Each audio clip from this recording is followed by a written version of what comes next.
Let's be real, it's been years since the PS5 launched, and how many games actually feel next-gen, like truly? We've been playing polished PS4 games for half a decade, but 2026 is the year that finally changes. The cross-gen era is dead. We are talking about Unreal Engine 5 pushing the hardware to its melting point. Physics that don't look like jelly, and worlds so dense you'll need a 4090 just to comprehend them. Or, a PS5. From the biggest open world in history to the return of absolute legends, here are the 19 biggest PlayStation games of 2026 that prove the future is finally here. We have to start here, obviously. If this game isn't next-gen, nothing is. Rockstar isn't just releasing a game, they are resetting the entire industry standard. We're talking about a version of Vice City with a density that makes Los Santos look like a ghost town. The physics engine has been completely overhauled. Cars crumble realistically, water reacts to weather in real time, and the sheer number of unique NPC animations is staggering. Every single person on the street feels like they have a life, not just a walking path. The lighting, especially at night with the neon reflecting off the wet pavement, is going to be the benchmark for graphics for the next 10 years. If you bought a PS5 for one game, this is it. It hits November 19, so mark your calendar now because the world is going to stop when this drops. From the sick, twisted minds who made Little Nightmares, Tarsier Studios is back with something even darker.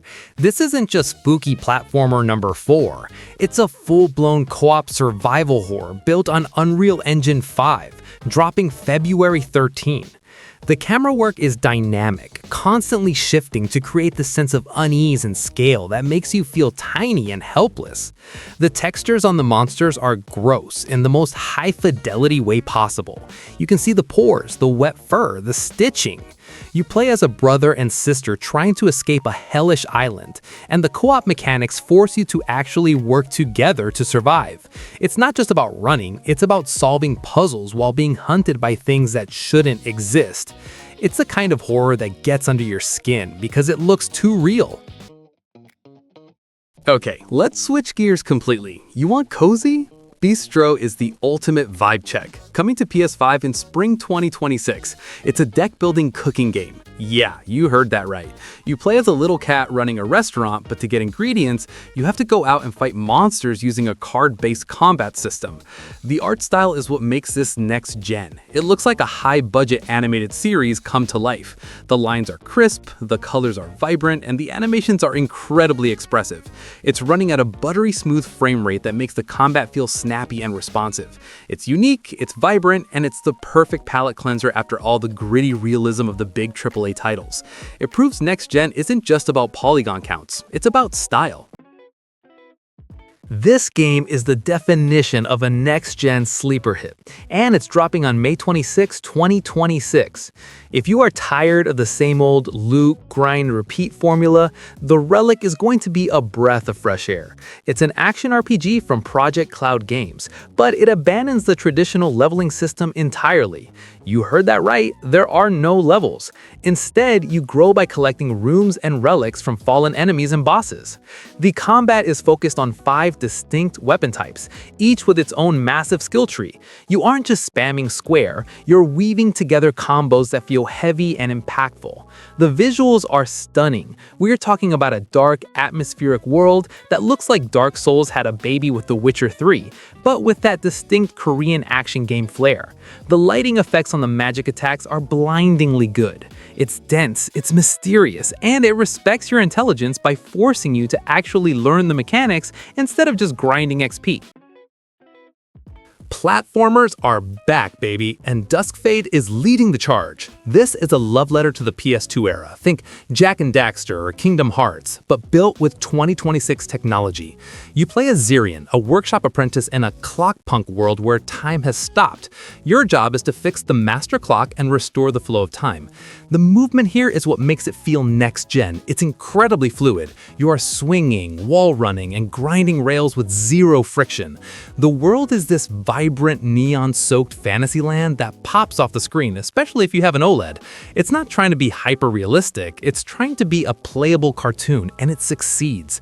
The cuckoo mechanic, your little mechanical bird companion, adds a layer of combat depth that keeps things fresh. If you miss the days when games were just pure fun and color, this is your game of the year. Mark your calendar for February 24, 2026. This is from Digix Art, the geniuses behind Road 96, and they're doing something I literally have never seen before. It's a narrative adventure set on a flooded ocean planet, but the hook is the asynchronous multiplayer. You aren't playing with people in real time, but their choices ripple into your game. If another player decided to pollute the water or kill an NPC in their game, you have to deal with the consequences in yours. It creates this massive, interconnected web of cause and effect that makes the world feel alive and unpredictable. You're fighting a disease called plastemia. Yeah, microplastics turning people into plastic, and trying to find a cure. The water technology is insane. The waves look terrifyingly real. It's a game about consequences that actually matter on a global scale. If you like Hollow Knight or Dead Cells, you need to pay attention. This is a Metroidvania, but the next-gen hook here is the possession mechanic. You aren't just hacking and slashing. You can possess enemies and use their bodies to solve puzzles or fight. The animation is what sells it. It's hand-drawn, buttery smooth, and looks like a high-end anime in motion. Plus, it supports up to 4-player co-op, which is absolute chaos. It's dropping early 2026, and it's the kind of game that feels incredible to control. Every jump, every dash, every hit has this crunch to it that just feels expensive. It proves 2D games can still push the medium forward. Sometimes next gen doesn't mean explosions, it means vibes. The Coffee Talk series is the ultimate chill-out experience, and taking it to Tokyo is a genius move. The developers have mastered the art of lo-fi immersion. The rain hitting the windows, the ambient city noise, the way the pixel art captures the neon glow of Tokyo. It's pure atmosphere. You aren't saving the world here, you're just listening to people's problems and serving them drinks. And honestly, in 2026, with all the noise and chaos, a game that forces you to slow down and just exist in a beautiful space is exactly what we need. It's a mood, and it's perfect. This is the roguelike spin-off that's finally hitting consoles in February. If you have a 120Hz TV, this is the game to test it on. The combat is lightning fast. We're talking about screen-filling combos that look like a fireworks factory exploded inside a neon sign. They've revamped the movesets for the console release, and the Entropy system means every run feels completely different. You are mixing and matching abilities to create these broken, overpowered builds. It's visually overwhelming in the best way possible. It's pure dopamine for your eyes, and it runs flawlessly on the PS5 hardware. Forget everything you know about gacha games. Endfield is looking like a legitimate AAA console experience. It's a 3D real-time RPG with strategic base-building elements, and the scale is massive. The world design feels like Death Stranding meets high-tech anime. It's industrial, bleak, and absolutely gorgeous. The gameplay loop is a mix of exploring this massive alien planet and building automated factories to produce resources. Think Factorial, but with high-octane anime combat. You control a squad of 4 characters, swapping them on the fly to chain elemental reactions. It's deep, it's complex, and visually it's a stunner. The particle effects during combat are blindingly bright and colorful, creating a perfect contrast with the gray, brutalist architecture of the world.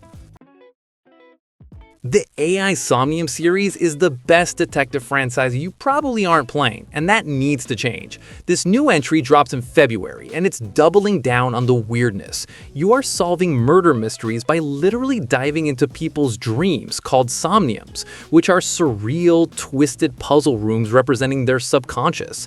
The next-gen hook here isn't graphics, it's the writing and the new escape mechanics. They've added proper escape room-style puzzles that require actual brain power. It's funny, it's incredibly horny in that classic Uchikoshi way, and the plot twist will genuinely break your brain. If you want a story that respects your intelligence and constantly pulls the rug out from under you, this is mandatory.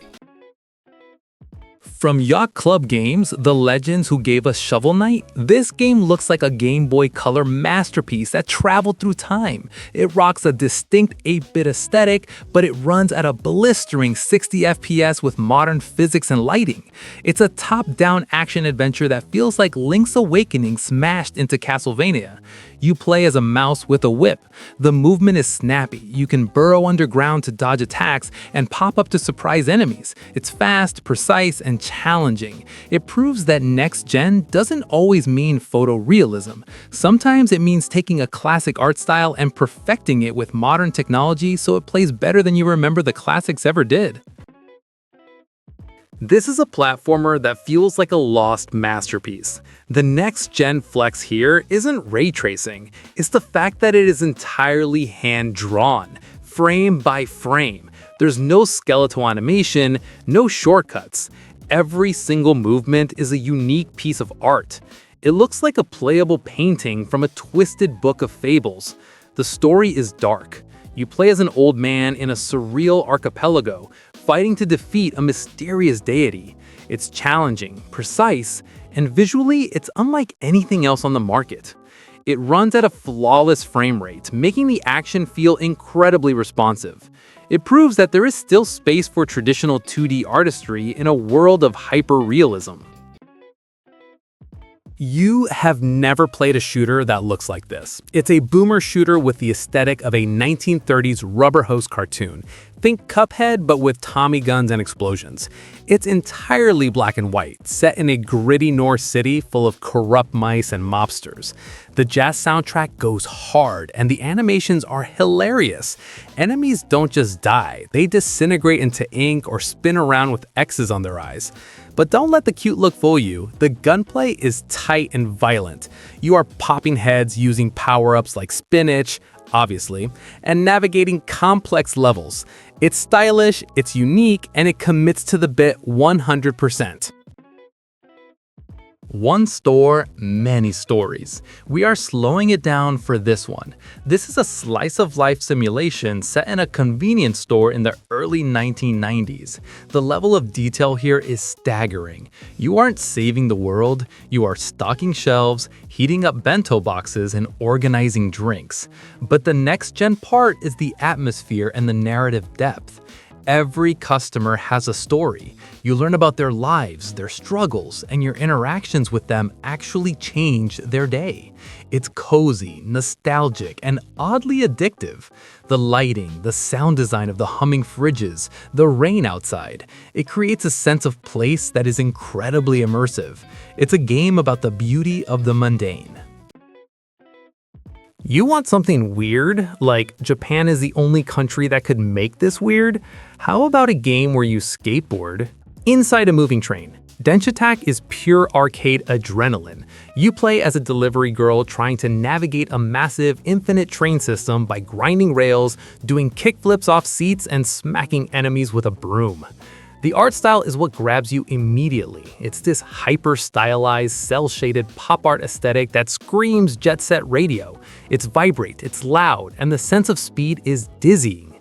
The next-gen feel comes from the fluidity. The game never stops moving. You're constantly chaining tricks together while the environment rushes past the windows. It's the perfect flow state game for when you just want to turn your brain off and go fast. This is just wholesome. If Elden Ring broke you, this will fix you. It's a survival adventure game based on the Moomin books, but don't let the cute characters fool you. It's actually a survival game. Moomin wakes up mid-hibernation and has to survive a brutal winter. The visuals are stunning. It looks like a physical storybook come to life. The lighting engine reflecting off the snow, the warm glow of lanterns in the dark forest. It's incredibly atmospheric. You are solving puzzles, helping your neighbors, and trying not to freeze. It proves that survival doesn't always have to be gritty and brown. It can be beautiful, emotional, and cozy. It's a visual masterpiece. This is gonna hit you right in the nostalgia. Mixtape is a narrative adventure about 3 friends on their last night of high school, but the gameplay is literally built around the soundtrack. We are talking about licensed tracks from Devo, Roxy Music, the Smashing Pumpkins, and Iggy Pop.